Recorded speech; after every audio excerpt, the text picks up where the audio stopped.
அங்க எங்ககிட்ட நீங்க வந்து அவசரத்துக்கு நகை அடகு வைக்க வைக்கணும், போய் ஜிஎஸ்டியோட பில் எடுத்துட்டு வாங்கன்னு சொல்றது, இந்த நகை உங்கள்தான் அப்படின்றத உறுதி செஞ்சு எடுத்துட்டு வாங்கன்றது, அதுக்கான சான்று எடுத்துட்டு வாங்கன்றது, இது எல்லாம் நடைமுறைக்கு சாத்தியம் இல்லாதது.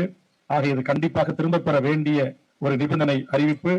ஒன்றிய அரசு இந்த மோசமான அறிவிப்பை நிதியமைச்சர் கண்டிப்பாக ரிசர்வ் வங்கிக்கு அறிவுறுத்தி நீங்கள் அதை திரும்ப பெற முழுவதுமாக செய்வீர்கள் என்று நாங்கள் நம்ப முடியாது.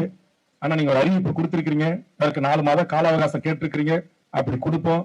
அப்படி இல்லைன்னா இந்த கூட்டத்தில் இருக்கிற நிர்வாகிகளில் அவர்களுக்கு என்று தனியாக திட்டங்கள் உருவாக்கப்படும். கடந்த காலத்துல 5000 போலீஸ் பாதுகாப்பு, சென்னை மாநகர காவல் ஆணையரை சேப்பாக்கம் ஸ்டேடியத்தில் நின்று காவல் பணியில் இருந்தார். அப்படியும் அதையும் முறியடித்து எம் தமிழீழ தேசிய தலைவன் கரும்புலி பாணியில் அதை இழுத்து போட்டிய கட்சி தான் தமிழக வாழ்வுரிமை கட்சி. 56 இன்ச்சு மார்பு கொண்ட நரேந்திர மோடி தமிழ்நாட்டுக்கு வந்தபோது 10,000 காவலர்கள் பாதுகாப்பு. அந்த பாதுகாப்பு அரணை உடைத்து பலாலி விமான தளத்திற்கும் அனுராபுரம் விமான தளத்திற்கும் எப்படி எமது கரும்புலி வீரர்கள் பாய்ந்து சென்று அங்கு போர் புரிந்தார்களோ, சமர் செய்தார்களோ, அதுபோல் எம் தமிழக வாழ்வுரிமை கட்சியின் கள போராளிகள் நரேந்திர மோடி வந்து இறங்கி சென்னை ஐஐடி வளாகத்திற்கு தர வழியாக செல்ல வேண்டிய அவரை தர வழியா செல்ல விடாமல் தடுத்து களத்தில் போராடிய இயக்கம் தமிழக வாழ்வுரிமை கட்சி. இல்லை, தரவழி எனும் போராட்டத்தின் காரணமாக ரத்து செய்து விட்டார். வெறும் 2 கிலோமீட்டர் தூரம் சென்னை விமான நிலையத்திலிருந்து சென்னை ஐஐடி வான்பாதை அளவிலே அந்த 2 கிலோமீட்டர் பயணத்தை கூட ராணுவ ஹெலிகாப்டர் தான் செல்ல முடியும் என்று திட்டமிட்ட போது அந்த விமான நிலையத்தின் காம்பவுண்ட் சுவர்களை உடைத்து அல்லது ஏறி குதித்து உள்ளே சென்று அந்த ராணுவ ஹெலிகாப்டர் மீது தமிழக வாழ்வுரிமை கட்சியின் கொடியும் கருத்து பலன்களும் பறக்கடித்த இயக்கம் தமிழக வாழ்வுரிமை கட்சி. எல்லா தொலைக்காட்சிகளும் நேரடியாக அந்த விமான நிலையத்தின் முற்றுகையை நேரடியாக ஒளிபரப்பினார்கள். எத்தனையோ காவல்துறை உயரதிகாரிகள் சென்று அவரிடத்திலே மண்டியிட்டார்கள். ஆனால் சுடுவேன் என்று துப்பாக்கி நீட்டினார்கள். இன்னமும் அந்த காட்சி பல்வேறு தொலைக்காட்சிகளில் பதிவுகளாக இருக்கிறது.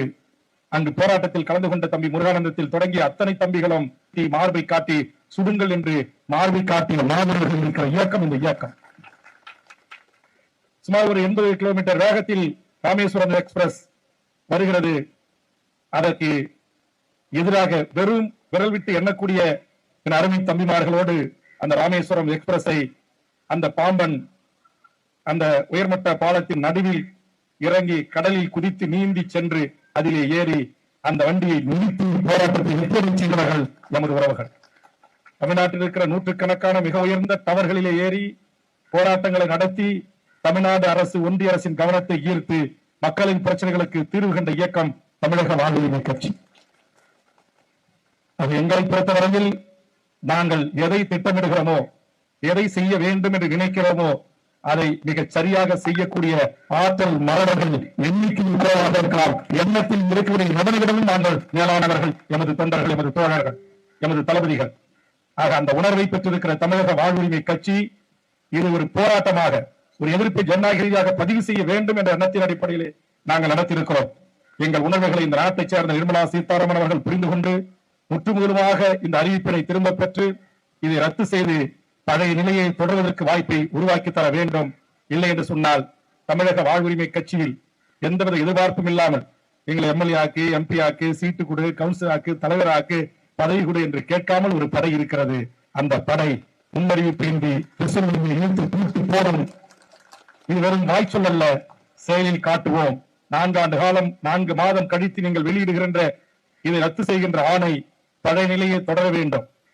இந்த 4 மாத காலத்திற்கு பிறகு நீங்கள் அறிவிக்க இருக்கின்ற உங்கள் உத்தரவு பழைய நிலையை தொடரும் என்கிற அறிவிப்பாக இருக்க வேண்டுமே தவிர நீரின் இதே கண்டிஷன்களில் நாங்க 2 லட்சமா குறைச்சிட்டோம், இல்ல பிரச்சனை இல்ல என்று இந்த பம்மாத்து வேலைகளை காட்டி எங்கள் கருகுமணியிலும் எங்கள் கழுத்துகளிலும் போட்டிருக்கிற, காதுகளிலும் மூக்குகளிலும் போட்டிருக்கிற அந்த குண்டுமணி தங்கத்தை கூட கொண்டு போய் நாங்கள் அடகு கடையில் மார்வாடி குஜராத்தி சேட்டுகள் இருந்தால் தர வேண்டும், அவசரத்துக்கு என்ற நிலையை உருவாக்கிறீர்கள் என்று சொன்னால் நிச்சயமாக அந்த வங்கியை வெறும் தொண்டர்களை மட்டும் அனுப்பிட்டு கூட்டு போட மாட்டேன்.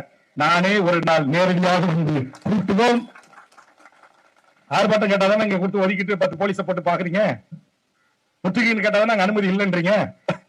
28ஆம் தேதி இரவு 6 மணிக்கு 7 மணிக்குள்ள ஜூம் மீட்டிங் என்று சொல்லக்கூடிய இணையத்தினூடாக இந்த 300ல இருந்து 400 பேர் அங்க வர வைக்க முடிஞ்ச என்னால அங்க பூட்டு போடுறதுக்கு ஒரு 100 பேரை ரகசியமா வர வைக்க முடியாத என்பதை ஒன்றிய அரசுகளும் மாநில அரசுகளும் சிந்திக்க வேண்டும் எங்கள் உணர்வுகளுக்கும் எங்கள் நியாயமான கோரிக்கைகளுக்கும் உரிய மதிப்பை அளிக்க வேண்டும் என்று இந்த நேரத்தில் கேட்டுக்கொண்டு